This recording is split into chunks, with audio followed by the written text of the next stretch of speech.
Hello, ISCP fans. Welcome to another special episode of the Indy Sports Car Podcast. How's it going, Kevin? Good, man. How are you guys? Doing well, and we happen to be joined by a special guest, a friend of the show. He's the current NTT IndyCar Series points leader with 3 races to go, driving the number 12 Verizon Team Penske Chevrolet for Team Penske, Mr. Will Power. How you been, mate? Yeah, I've been real well. Having enjoying myself. Yeah, must be enjoying having last week off. Actually, get a little chance to rest before you head up to St. Louis. Yeah, no, it was definitely grueling, those 5 in a row, and pretty physical cars, the IndyCar, and I actually don't mind the back stuff. You just keep rolling. You don't have time to think. Yeah, it must be going back and forth, not getting a whole lot of time off, just kind of keeps your head in the zone. Totally hear you on that one. So how's this? I mean, leading the points. How's your season going so far? Other than leading the points, you're getting closer on the polls, the all-time poll winner list. Season has been fantastic. Great cars, great crew. I'm performing at probably the height of my career, so really enjoying it, and just in a great position for the championship. We actually had a question from Matt Polanski, one of our co-hosts. He was curious if money and safety was no issue, what direction would you like to see IndyCar go in? Money and safety was no issue. Definitely some more super speedways packed up. Probably double fall restarts. A lot of good stuff in there. A lot of good stuff. It's kind of funny hearing you talk about super speedways, considering when you first came into the series, you hated ovals. Yeah. I mean, it wasn't a very good formula. It was a formula that required little talent and more balls. And I think that's it's a bad recipe. You get guys up there that shouldn't even be up there, and then they're thinking that it's their chance to win, and they take just not about talent or getting the car right. It's just about it's just not smart. Coming up on an oval like Gateway, how do you feel about that? Is it feel like an oval, or does it feel more like a road course? No, it's like an oval. It's it runs like an oval, especially 3-4. But it's I'm hoping that we can get the second lane in. I think it'll be fantastic racing if we do that. But I like the oval. I enjoy it a lot. Now, I heard, Will, that they're going to allow for an extra practice session to help kind of get that extra groove in. Does that make sense to you? Yeah. No, they are doing that. They're doing a second lane practice that segues into final practice, and I think that will be an interesting test because unlike Texas, it has a consistent grip level all the way up to the wall, so you really can bring the groove in, and then people who are running the session, when we all go out together for the final hour, you will have rubbered in the second lane. And if people continue to do that after the second lane practice, it'll rubber in. You'll be able to run side by side, and that's the key. That's what we need. Yeah, is it a mandatory practice? Are they forcing everybody to go out, or is it one of those optional ones? It's not. It's only 9 cars. I think it's 1 car from every team, and then maybe they have a set tires for maybe a couple other people, but it's just 1 car from each team, and that's all Firestone have tires for. And you can't change anything on the car. You can just change that. You can add downforce if you want, if you don't feel comfortable in the second lane, and then you can only run the second lane. Which I mean, we've got to try these things. We've got to find ways to make oval racing good. Like Iowa's fantastic. If we could just find a bunch of the Iowas, which to me, Richmond, we should be there. If Richmond races like Iowa, we should be there.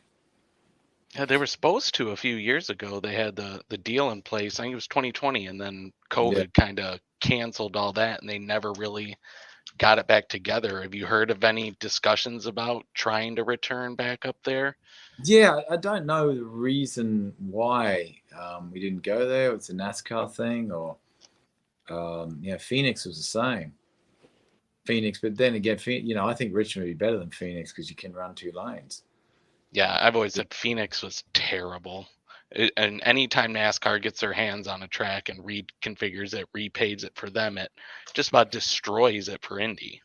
Yeah, I wish we could work out a way to make, to allow us to run on those tracks. I mean, Texas, take that black stuff away, and we're having a fantastic race. And even just having that half lane made it a great race this last year. But imagine getting rid of all the black stuff, which I think they'll try to do. Then you're going to see, 2 and 3 wide and constant passing. It'd be kind of like a big Iowa. Well, it's interesting you bring that up, Will, about Texas, because news just came out just within the last few days about how they're going to, kind of sort of more or less tear the place apart and reconfigure it and that sort of thing. And IndyCar may or may not be, a part of that future. Is that something that you would endorse them doing, or would you, if they're going to do that, it's like, let's look for someplace else? But what do you mean configure it? I think they're just doing grandstands. I don't think they're doing anything to the track. Yeah, I haven't heard any details on what they mean by the reconfiguration of it, so I'm not sure if that's going to change I think what they're doing, I think they're making, because this is built for too many people. They're going to reconfigure the grandstand stuff, put a bit of money into that.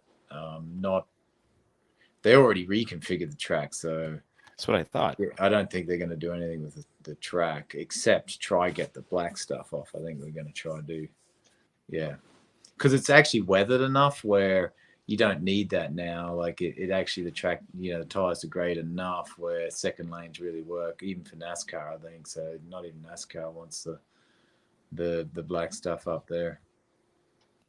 Right. You mentioned too some of those other ovals, like Richmond and trying to do more like at Iowa.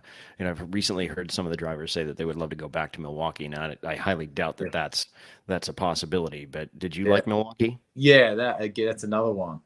That's another one that we need to be at. Like if we want ovals, it's tough because you got to go to the places where people come. You've got to get big crowds because it just we can't just go to ovals to go to ovals if no one turns up. Like if people don't turn up, then we shouldn't be at that particular event. Look at Iowa; they turned it into a phenomenal event, and that's how it's got to be. Like, got to go to places where you get a big crowd. Well, and certainly Hy-Vee went way over, not overboard, but they really did a great job helping to promote that race and helping to draw that crowd. So I feel like we need more of those kinds of sponsors to help really activate and generate that buzz and that crowd for races like that, because that was a phenomenal event.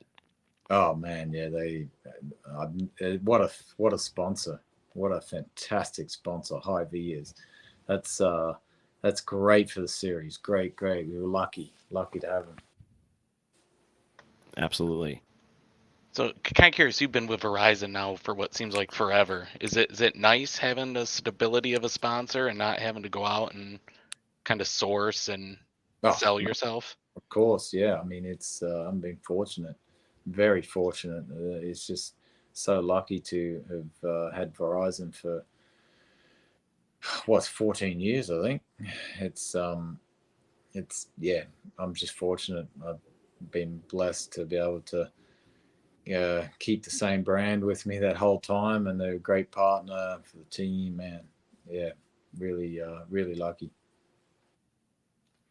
Well, you can certainly help maximize that relationship this weekend at I still call it Gateway. I know it's called Worldwide Technologies Raceway, but man, you guys as a team are really coming on. This last stretch of the season between you and Joseph and Scotty, and I know that you've only got a 6-point lead here going into these last couple of races, but man, it seems like the whole organization is really starting to hit their stride right now.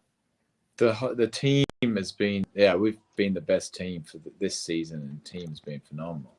Cars have been great. The pit crews are the best on pit lane. and I think we all worked pretty well together to get the cars in a good window. Yeah, great year for us. Coming off a terrible year last year, which I just think things didn't. It wasn't necessarily the performance; it just things didn't flow for us very well this year. Yeah, pretty strong. Nice. Nice. So I gotta ask, thinking back to the Nashville race, you had a bunch of kind of little glitches within the car. Can you elaborate a little bit more on some of that stuff that you had to deal with during the course of that race? It was when I got hit from behind. It hits the I think it's the position sensor for the gear, so it can't tell what gear it's in, and so then it can't cut it. It doesn't blip when you downshift, and it doesn't, like, you can downshift and go all the way down into neutral. So you got to manually blip, and the upshifts are just terrible, massive cuts. So you lose a chunk of time on all the straights, and it tears the gearbox up. So eventually, the gear fifth and sixth did break on the last lap. So any more green running. So if there wasn't that many yellows, it would have failed.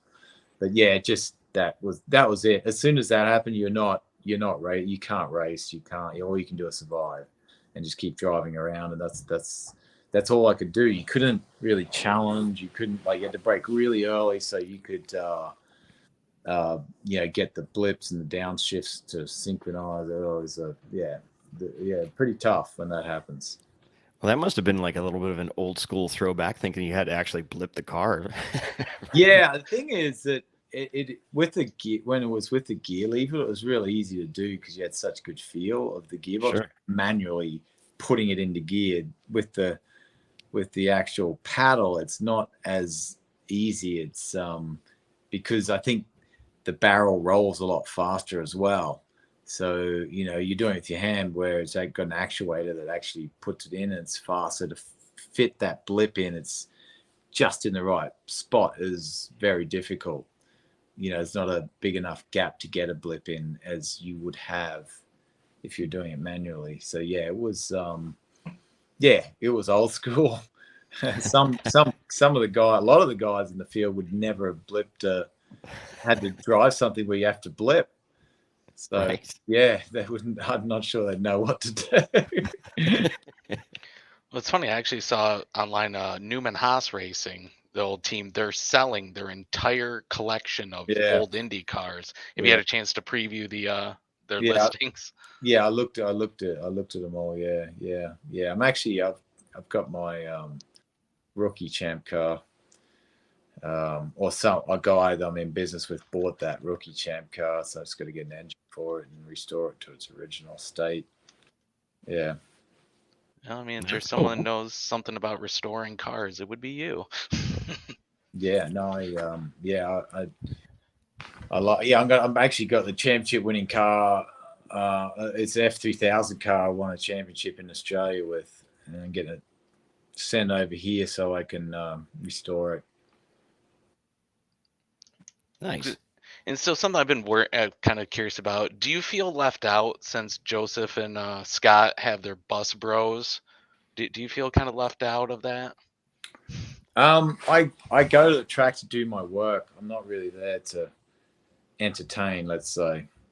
So even if they said, look, we'd want you to do bus pros, I wouldn't do it. I couldn't. I'm not gonna. I don't want to do that every weekend. Not when you're there to do a job and perform at your highest level. I just wouldn't screw around with that stuff. But yeah, no, it's strictly for me, strictly work. That's actually a change that I made this year going to the races. I don't do anything but put my head down and get the most out of what I'm doing, what I'm there for. I'm really glad that you said that, Will, because this is a question I've been wanting to ask you all season long. Because you kind of alluded to, putting your head down and just focusing on the job at hand, when you get to the track and minimize the distractions. A lot has been made this year of kind of your renewed focus on the mental aspect of your driving game. as opposed to years past. People would say, oh, well, he kind of flies off the handle. He's quote unquote mercurial, or the infamous, walking down the pit lane, flipping off the officials kind of thing. But I'm really intrigued because as a driver myself, I spend a lot of time thinking and working on the mental game of that. So my question, I guess, then is what made that a focus for you this year, and how did you go about that? It was, I think, just getting older, you get that way anyway. But it's just years of racing and understanding that you cannot change something that's already happened. And you may as well not waste emotional energy on that. You may as well move forward to the next thing. And yeah, strictly going to the track, not to screw around, not to, joke around and laugh around with your teammates in the engineering office. It's really, you're there to do a job, and that's what you get paid for. But it's not even the fact that you get paid to do it; it's the fact that you're there to compete at the highest level. And yeah, I would say that I've been more serious and focused than I ever have been, like as far as in engineering offices and what I do at the track now. So that more, I guess, cerebral approach, if you want to call it that, to your season and the results that it's provided. I mean, obviously, as we said, you're the points leader right now. You're on the verge of taking the all-time pole record. Do you think that now in this home stretch of the season, that renewed or that deeper mental toughness, so to speak, kind of makes you the man to beat, even though you got six-time champion Scott Dixon right behind you? Yeah, I think the performance of our team and cars and drivers this year, we are certainly the team to beat. It would be really disappointing if we let it go from here. But I think just going to do what we have been doing. Obviously, I'm way more aware of who really are the contenders going into the last 3 races. So you will have to play off that strategy wise. But I'm in the best position I've been in years to win a championship, and mentally I'm miles ahead of where I was when I was just starting out early in the piece, where I had a lot of seconds. So just mentally in a great place, just through experience, been through so many different scenarios. Looking forward to it. Not ready. I'm sure your wife probably appreciates that too, huh? Well, nothing's changed at home. Like I'm just kidding. Oh man, once you have kids, you mentally you're better immediately, because you gotta be able to reason with a 4 and 5 year old and really work around how you can do that. Yeah, I'm kind of curious, like now that Bo is getting older and he's more aware of what's happening, how has that kind of affected you? Is he constantly bugging you, asking you questions about the car, wanting to get a go-kart, stuff like that? Or is Liz kind of taking that out of him? No, he's not quite there he understands that I race, and he doesn't quite get exactly. I mean, he understands the race. We're at the racetrack, and he knows that I race cars, but he's not really at that point where he's wanting to race himself. Yeah, he's we'll see. I put him in an electric go-kart, and he just holds it wide open and doesn't steer. So they go on and off with the throttle, but he doesn't get I'm like, you got to steer, man. You got to. Yeah, he doesn't get that. Fair enough. Yeah. Sounds like definitely a Will Power child right there. Yeah. Yes. Wide open. Yeah. Good deal. So kind of curious, what if we found you a boat bro? Boat bro. What to do on Lake Norman? Yeah, just someone you can go sit out there and just slide your boats up next to each other, throw beers across. Yeah, if I want to do that, it could be a funny little sketch. But if I want to do something funny, I just call my brother up and say, "Let's do a video, man." How's it been having Damien be around a lot more than in years past? And have any of your other siblings come over to spend time with you? No, no. I'll go back to Australia after the season. Go back and I'll see all my family. Yeah, it's been a long time. So yeah, it's the plan. So now that Damien's actually becoming pretty popular over in Australia, do you now make him buy dinner when you come home? No, he's still He's still Damien. makes pay. No, he's pretty good. He's pretty good. He's pretty good. Yeah, my older brother's the one that makes me pay. Figures. Yeah. Yep. Hey, so Will, another question I have for you is I know, Rick has been a mainstay, as an advisor and spotter and that kind of thing within Penske. How much now with all the experience that you've gotten and, and this refocusing on the mental side of things, how much is Rick really in your ear helping out on race day, particularly on the ovals? Is he doing a whole lot or is he kind of, working more with Scott or those guys just to kind of help, suss things out, so to speak? Yeah, actually, I don't, really work with Rick very much anymore. I mean, a lot of the stuff he taught me and told me early in the piece still are absolutely true to this day on the ovals. Yeah, you can just have, honestly have good conversations with Rick about both of our knowledge now on ovals. I'll come in and I said, yeah, man, you're exactly right. This is, this is how the tire and car behaves in this exact spot on the track, and this is you got to turn in late. And yeah, we still talk about those things, but yeah, he's still the same. Like nothing's changed as far as oval racing goes. All the same little things to get right are the same as they were back then.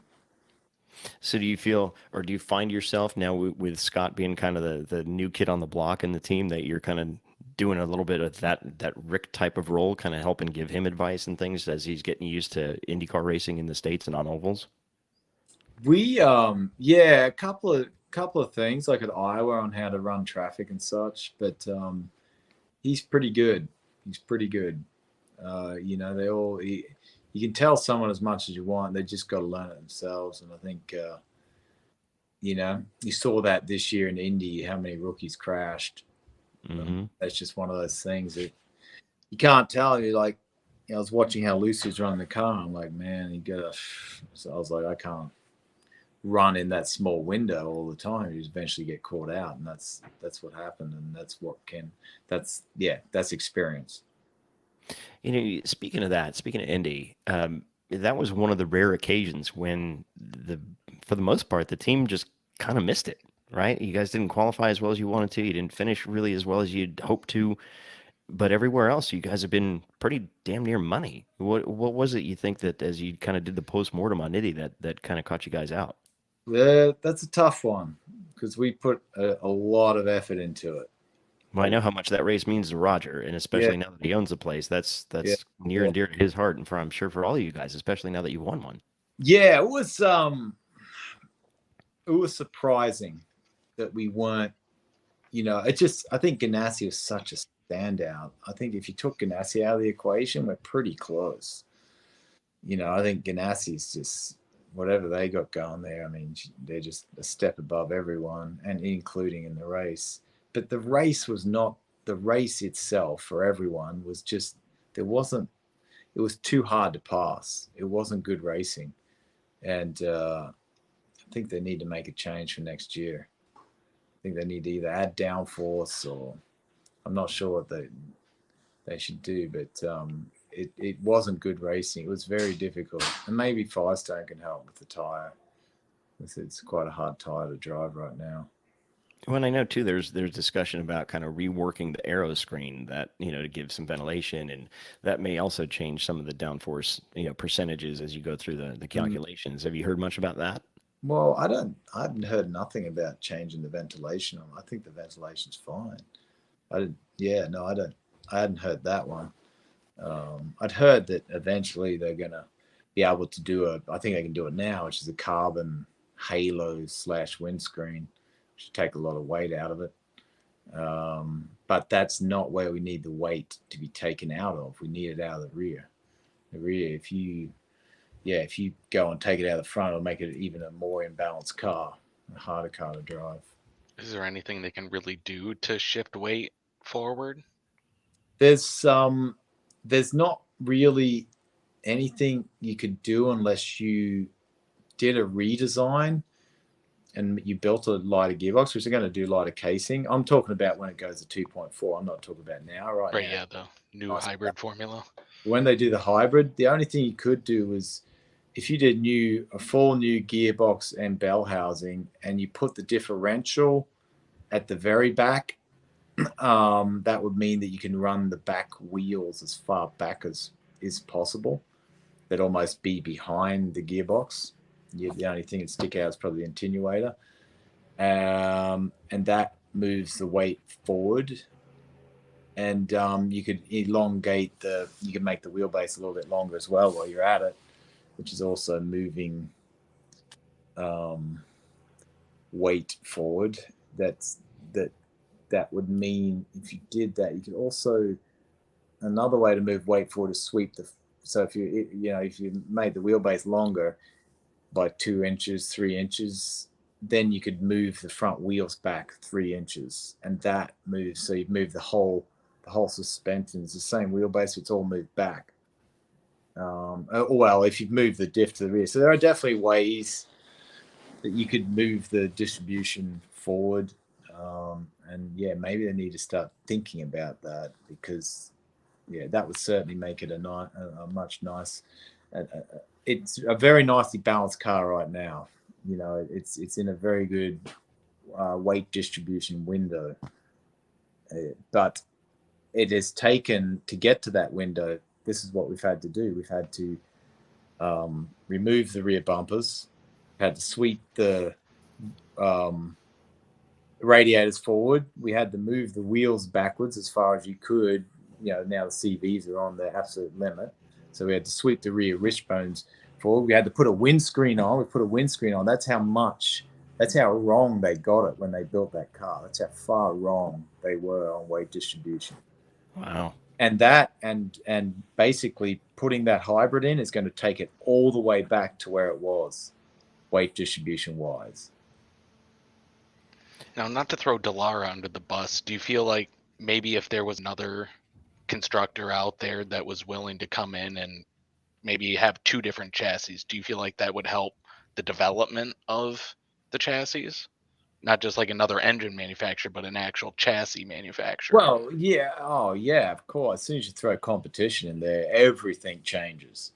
But the problem is you don't have parity then. They can make this chassis great. It's funny. They've got to get the input of a driver that really knows his stuff as far as weight distribution, tires, power, all that stuff. Drive's been around a long time, that really understands this is the distribution number that you need to have a really nicely balanced car. And then they need an engineer as well that's not in Italy, that as someone that has raced, that has been around IndyCar long enough to understand that. All you got to do is go back to the kart days of what weight distribution were they running then, because it was chassis competition. So they would have been building the best possible, most nimble cars they could, where all the weight is in the right spots. Or even go back to the DP01 Champ car. That weight distribution was a really, really well distributed car as well. So it just was probably a lack of understanding. I just don't understand how they got that so wrong in the beginning. Like, how did they get that so far wrong? And then even the gearbox, when we had the chance to make we could have made a 7-speed gearbox that was lighter. Instead, we ended up with a big chunky gearbox again. We thought, well, we can go to a lighter gearbox and even more gears, but no. Yeah, so just always, when it's not competition, it's just, I guess it's made to a price, and that's what they do. Yeah. Well, right. And I'm sure that's going to be the bottom line answer from the series, is that they're trying to do their cost containment and that sort of thing. And because I'm with you, I think more competition's better. Back when we had, Lola, and we had Swift, and we had, a number of competitors there to make everybody better. But then you run the risk of blowing the budgets right out of the water. Yeah. That exactly. It will ruin the racing.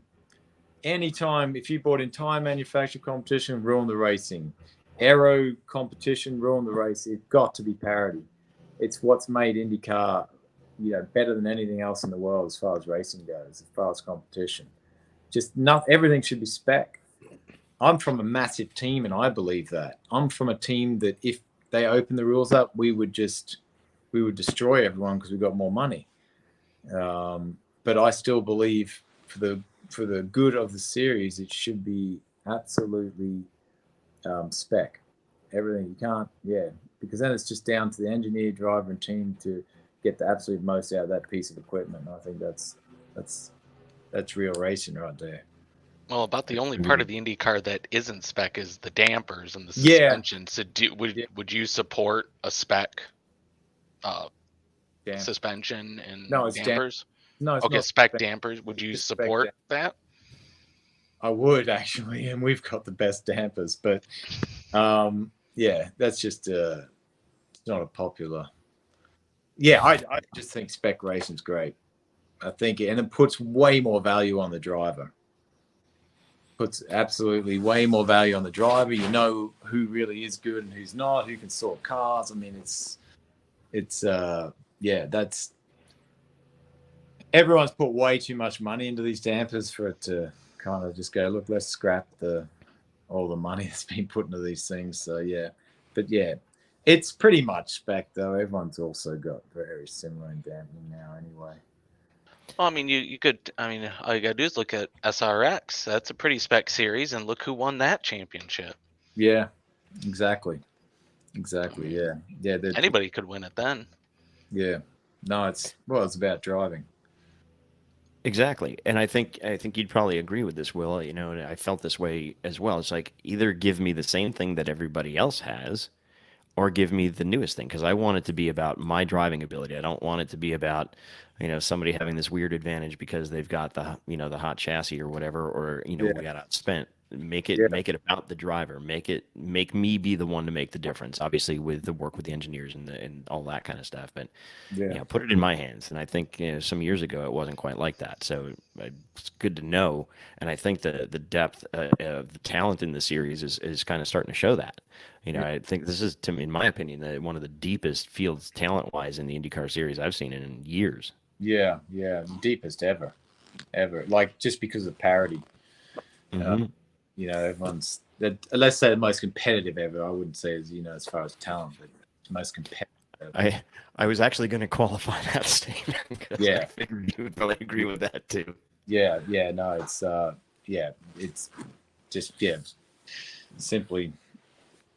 It's a different era, everyone's really good because of the data and video available, and everyone knows how to get fast. It's interesting, but look at the heroes that have been made in Formula One because of no parity, because of a superior car.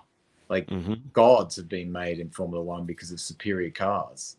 That actually kind of led into my next question. I mean, there's this talk about Sebastian Vettel possibly coming over now that he's announced his retirement from Formula One. I mean, Bobby Rahaal's gone on record and openly offered a test ride to Vettel. If he were to come over, where do you think he would end up? Is it dependent on the team, or is it? Do you feel like he would succeed, not succeed? It would be very interesting. I think. Yeah, I mean he's probably a pretty complete driver. Obviously a super fast driver. IndyCar's tough. It is. Yeah, it's a lot of different disciplines, and it would be interesting. I think his best bet is if he raced on the Indy road course. It seems as though if you come from Europe, that really is a great transition. Helps you out. Yeah. It actually used to be a Formula One track for a number of years. Yeah. Although they ran that really crappy inner loop part that is like the worst thing I've ever seen on a road course. Yeah. No, I know. Can you all see me? Video disappeared, but I can still hear you. Right. No problem. Let's think here. I think I had one other question from Matt. He's curious what was one of the hardest moments in your racing career, and how did you overcome it? I feel like I might know what the most worst situation you've been in. How long is the yeah, it's hang on, let me get you back on screen. There we go. Yeah. But the most difficult situation? I mean, losing championships the last race hasn't been very pleasant. Yeah, I mean, it's just, motorsport's full of ups and downs the whole time. Like, that's just the way it is. And the sooner you realize that, the better you're going to be. Nothing rarely is perfect. Rarely. Never is, really. Right.